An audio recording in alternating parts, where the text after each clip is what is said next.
ونستعينه ونستغفره ونؤمن به ونتوكل عليه ونعوذ بالله من شرور أنفسنا ومن سيئات أعمالنا من يهده الله فلا مضل له ومن يضلل فلا هادي له ونشهد أن لا إله إلا الله وحده لا شريك له ونشهد أن سيدنا ومولانا محمدا عبده ورسوله أما بعد فأعوذ بالله من الشيطان الرجيم بسم الله الرحمن الرحيم فاعلم أنه لا إله إلا الله وقال الله تبارك وتعالى محمد رسول الله اللهم صل على محمد وعلى آل محمد كما صليت على إبراهيم وعلى آل إبراهيم إنك حميد مجيد اللهم بارك على محمد وعلى آل محمد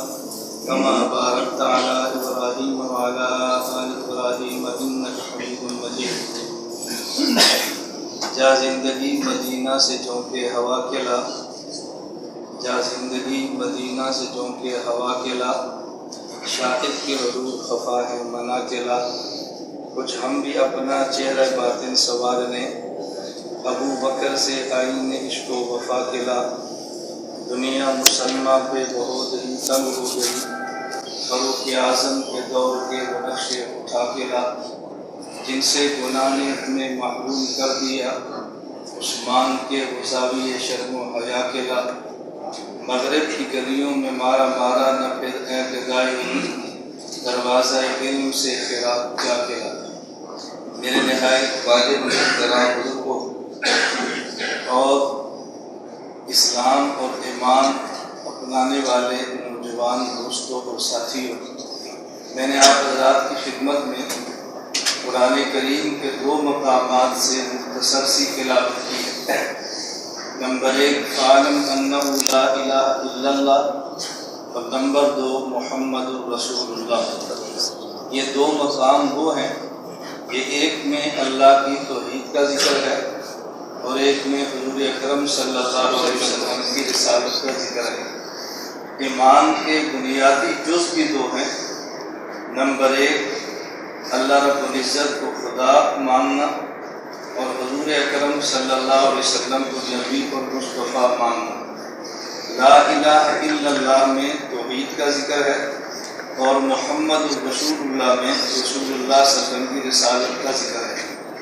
یہ ہمارے کلمے کے دو جز ہیں، ایک کا تعلق توحید سے اور ایک کا تعلق رسالت سے۔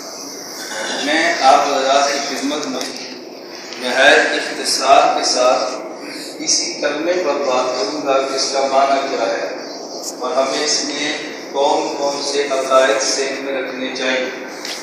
جہاں تک تعلق لا الہ الا اللہ کا ہے، ہم اس میں اللہ کے ماں سوا تمام معبودان باطلہ کی نفی کرتے ہیں اور اللہ رب العزت کی ذات کو معبود برحق مانتے ہیں۔ ہمارا نظریہ ہے ہمارا خالق بھی اللہ ہے، ہمارا مالک بھی اللہ ہے۔ میں نے دو لفظ استعمال کیے ہیں، نمبر 1 خالق اور نمبر 2 مالک۔ اگر یہ دو باتیں سمجھ آئیں کہ خالق بھی ہے اور مالک بھی ہے تو اس کا نتیجہ کیا نکلے گا؟ خالق اور مالک کا معنی سمجھنے کے بعد آپ خود اندازہ فرمائیں گے کہ اس کا مطلب کیا ہے۔ ہمارے یہاں دو لفظ استعمال ہوتے ہیں، نمبر 1 لفظ خلق، نمبر 2 لفظ ایجاد۔ خلق اور ایجاد میں کیا فرق ہے؟ کسی چیز کو عدم سے وجود میں لانا اسے خلق کہتے ہیں، یعنی ایک چیز وجود نہ ہو اور اس کو وجود دے دیں، اس کا نام خلق ہے۔ اور ایجاد کا معنی کیا ہے؟ ایک چیز پیدا ہو چکی ہے جسے ہم مخلوق کہتے ہیں، اس پیدا شدہ چیز کا نیا ڈیزائن دینا اس کا نام ایجاد ہے۔ مثلا میرے پاس اس وقت گھڑی موجود ہے، اب اگر کہیں یہ گھڑی لوہے سے بنی ہے اور کوئی بندہ آپ سے پوچھے کہ لوہا کس نے پیدا کیا، آپ کہیں گے اللہ نے۔ اگر پوچھے گھڑی کس نے بنائی ہے، آپ کوئی بھی نہیں کہے گا اللہ نے، آپ کہیں گے فلاں کمپنی نے بنائی ہے۔ تو اس کا مطلب یہ ہے کہ لوہے کا خالق تو اللہ ہے اور اس گھڑی کا موجد انسان ہے۔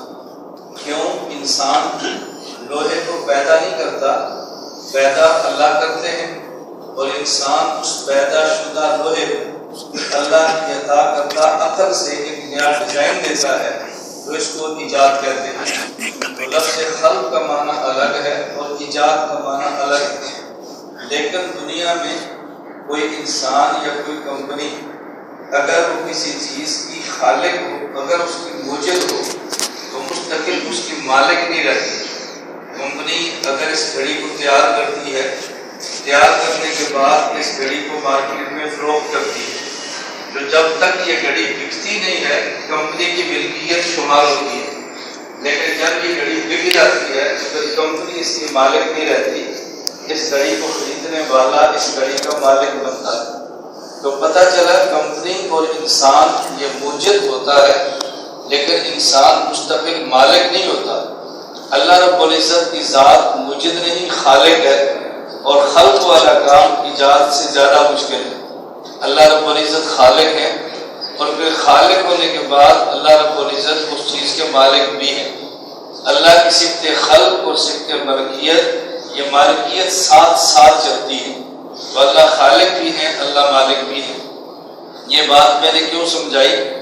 ہمیں بسا اوقات شریعت کے بعض احکام پہ عمل کرنا مشکل لگتا ہے اور ہم اس پہ عمل کرتے نہیں، لیکن اگر آپ مارکیٹ سے موبائل لیں، گھڑی لیں، کوئی بھی چیز لیں، تو کمپنی اس گھڑی کے ساتھ ایک وارنٹی کارڈ دیتی ہے اور ساتھ وہ یہ بات کہہ دیتی ہے اگر آپ نے ہمارے کتابچے کے مطابق اس گھڑی کو استعمال کیا تو ہم آپ کے ذمہ دار ہیں، اگر یہ گھڑی کا نقصان ہوا ہم آپ کو نہیں دیں گے یا ٹھیک کر کے دیں گے۔ مثال کے طور پہ اگر گھڑی آپ کو کمپنی فروخت کرے اور وہ ساتھ کہہ دیں کہ یہ گھڑی واٹر پروف نہیں ہے، اس لیے آپ نے اس کو پانی سے بچا کے رکھنا ہے، باقی ہم ذمہ دار ہیں۔ اب اگر کوئی بندہ اسی گھڑی کے ساتھ غسل کرے، اسی کے ساتھ وضو کرے، اب اس کے اندر پانی چلا جائے اور گھڑی بند ہو جائے، اور پھر اگر واپس آ کر کوئی شخص اس کمپنی سے کہے کہ آپ ہمیں گھڑی ٹھیک کر کے دیں یا نہیں دیں، کیوں؟ اس لیے کہ آپ نے کہا تھا 2 سال تک گھڑی چلے گی، یہ 6 ماہ کے بعد بند ہو گئی ہے۔ کمپنی والے پوچھیں کہ کیوں بند ہوئی ہے، تو آپ کہتے ہیں اس لیے بند ہوئی کہ اس کے اندر پانی چلا گیا ہے، میں نے وضو کیا، غسل کیا تو اتارا نہیں تھا۔ کمپنی والے یہ بات کہتے ہیں کہ ہم نے پہلے کہا تھا واٹر پروف نہیں ہے، باقی آپ نے پانی سے بچانا ہے، اگلی ذمہ داری ہماری ہے۔ تو وہ کمپنی جو ایک گھڑی کی موجد ہے، اگر اس گھڑی کے صحیح استعمال کے لیے پابندیاں لگا سکتی ہے تو وہ اللہ جو انسان کا خالق ہے، کیا وہ اللہ انسان پر کوئی پابندی لگانے کا حق نہیں رکھتا؟ اس اللہ کو کوئی حق نہیں کہ انسان پر پابندی لگائے کہ تو نے جینا کیسے ہے، تو نے رہنا کیسے ہے، تو نے چلنا کیسے ہے، اس اللہ کو حق نہیں ہے۔ میں اس پر ایک مثال اور دیتا ہوں بات سمجھانے کے لیے۔ اگر کسی آدمی کی آنکھ خراب ہو جائے اور آنکھ کا ڈاکٹر سے آپریشن کرے اور ڈاکٹر صاحب یہ بات فرمائیں کہ آپریشن کے بعد 15 روز کے لیے آپ کو آنکھ پر سبز رنگ کی پٹی باندھنی پڑے گی، اوپر کالے رنگ کا چشمہ پہننا پڑے گا، اور آپ 15 دن تک کسی کو بھی نہیں دیکھ سکتے، آپ پر پابندی ہے۔ کوئی انسان یہ نہیں کہتا کہ ڈاکٹر صاحب ظالم ہیں، ہمارے ساتھ بہت بڑی زیادتی کی ہے، ہمارا ابا پہلے کم دیکھتا لیکن دیکھتا تو تھا نا۔ اس ڈاکٹر نے کہا کسی کو بھی نہیں دیکھنا، ہمارے والد صاحب کچھ نہ کچھ دیکھتے تھے، اب تو بالکل ہی نہیں دیکھتے۔ کوئی بھی نہیں کہتا پابندی، ہر بندہ سمجھتا ہے یہ پابندی 15 روز کی ہے، اگر اس کو برداشت کر لیا تو ابا جان کی آنکھیں ہمیشہ اور مسلسل دیکھیں گے۔ اب آپ یہ بات مجھے سمجھائیں کہ جو ڈاکٹر آنکھ کا علاج کرے وہ پابندی لگا سکتا ہے کہ کسی کو نہیں دیکھنا، اور جو اللہ آنکھ کو پیدا کرے وہ پابندی نہیں لگا سکتا کہ کسی کو نہیں دیکھنا۔ ڈاکٹر کی پابندی ہمیں سمجھ آتی ہے لیکن اللہ کی پابندی ہمیں سمجھ نہیں آتی۔ اس کا معنی یہ ہے کہ ہم نے اللہ کو خالق سمجھا نہیں ہے، یا خالق سمجھا ہے تو اللہ کو مالک نہیں سمجھا۔ آپ حضرات اس مسئلے کو سمجھتے ہیں اور آپ نے پڑھا بھی ہوگا، کسی بھی انسان کے لیے خودکشی کرنے کی اجازت نہیں۔ حالات جتنے بھی ٹائٹ اور سخت ہو جائیں آدمی خودکشی نہیں کر سکتا۔ خودکشی نہ کرنے کی وجہ کیا ہے؟ اس لیے کہ جسم انسان کی ملک نہیں ہے، کہ جسم کے مالک اللہ ہے، اور کسی کی ملک میں تصرف کرنے کا انسان کو اختیار نہیں ہے۔ تو جب اللہ نے جسم دیا ہے ہم اپنی مرضی سے جسم کو ختم کرنا چاہیں تو ہمارے بس میں نہیں ہے۔ آپ نے دیکھا ہو بسا اوقات کوئی آدمی بیمار ہو جائے، اتنا شدید بیمار ہوتا ہے، چل نہیں سکتا، پھر نہیں سکتا، دیکھ نہیں سکتا، سانس لینا مشکل ہوتا ہے، لیکن کوئی شخص یہ نہیں کہتا کہ اس کو ختم کر دو، جب تک اس کے سانس چلنے کی گنجائش موجود ہو کوئی بھی اس کو ختم کرنے کے لیے تیار نہیں ہوتا۔ کیوں؟ اس لیے کہ وہ ہماری ملکیت نہیں ہے، ملکیت جو اللہ کی ہے، ہم اس کو ختم کیسے کر سکتے ہیں؟ اگر کسی انسان کا عذر ہو،